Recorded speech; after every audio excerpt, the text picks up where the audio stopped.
ఒకప్పుడు నెల్లూరు జిల్లా ప్రాంతం నుంచి రంగారాయుడు గారిని ఒక ఆయన భద్రాచలం వచ్చారు. ఆయనకి కోరిక, భద్రాచలంలో ఉత్సవమూర్తికి కళ్యాణం చేసేటప్పుడు వైరముడి అంటే అది ఇలా ఉంటుంది, ఆ వైరముడి చేయించాలి కిరీటం అని. ఎలా? పాపం ఆయన దగ్గర డబ్బు లేదు, వైరముడి చేయించాలని కోరిక. ఆయన రోజు రామ రామ రామ రామ రామ రామ రామ అని రామచంద్రమూర్తితో ప్రార్థన చేసుకు పడుకునేవాడు. సీతారామ కళ్యాణం దగ్గరికి వచ్చేస్తోంది, కొన్ని నెలల్లోకి వచ్చేసింది. రామచంద్రమూర్తికి అల్లో సాక్షాత్కరించారు. బెంగ పెట్టుకోకోయ్, నీకు మీ తండ్రి గారు ఇచ్చినటువంటి ఇంట్లో మధ్య గది తవ్వు, అక్కడ 6 మణులు ఉంటాయి, ఆ 6 మణులు తీసి నాకు వైరముడి చేయించన్నారు. ఆయన తిన్నగా వెళ్ళి వాళ్ళ తండ్రి గారు ఇచ్చినటువంటి ఇంటి మధ్య గది తవ్వించారు. 6 మణులు దొరికాయి. 6 మణులతో వైరముడి చేశారు. కంసాలులు అన్నారు, ఆ మధ్యలో ఒక్క మరకతమణి వేస్తే అందం వస్తుంది, ఆ మరకతమణి లేకపోతే ఇది పిడితే అందం రాదు అన్నారు. ఎక్కడొస్తుంది మరకతమణి?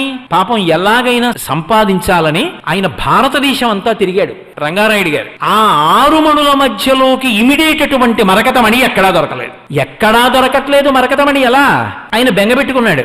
రామచంద్రమూర్తి యొక్క ఆజ్ఞ ఒక వారకాంత దక్షిణ దేశం నుంచి వచ్చింది. వచ్చి, అయ్యా ఎప్పటి నుంచో నా చేతికి ఉంగరం ఉంది, నాకు రాముడు చెప్పాడు ఇందులో మరకతమణి ఉంది, మీరు వైరముడి చేయించారట, తెల్లవారితే శ్రీరామనవమి, ఈ మరకతమణి ఆ కిరీటానికి సరిపోతుందని నన్ను పంపించాడు. సరిపోతుందని ఆయన అన్నాడు కాబట్టి సరిపోతుంది, తీసుకోండి ఉంగరం ఇచ్చింది. కంసాలుల్ని పిలిపించి ఉంగరంలో మరకతమణి తీసి వైరముడిలో వేశారు. ఖచ్చితంగా సరిపోయింది.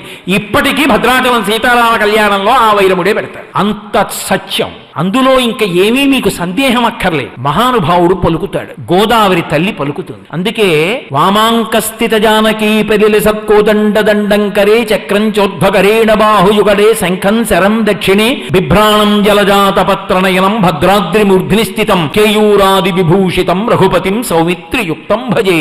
ఆ రామచంద్ర ప్రభువే భద్రాచలంలో విలిసి ఉన్నాడు అని స్పష్టంగా శంకర భగవత్పాదాచార్య స్వామి వారు తన ప్రార్థనా శ్లోకంలో ఆవిష్కరించి ఉన్నారు.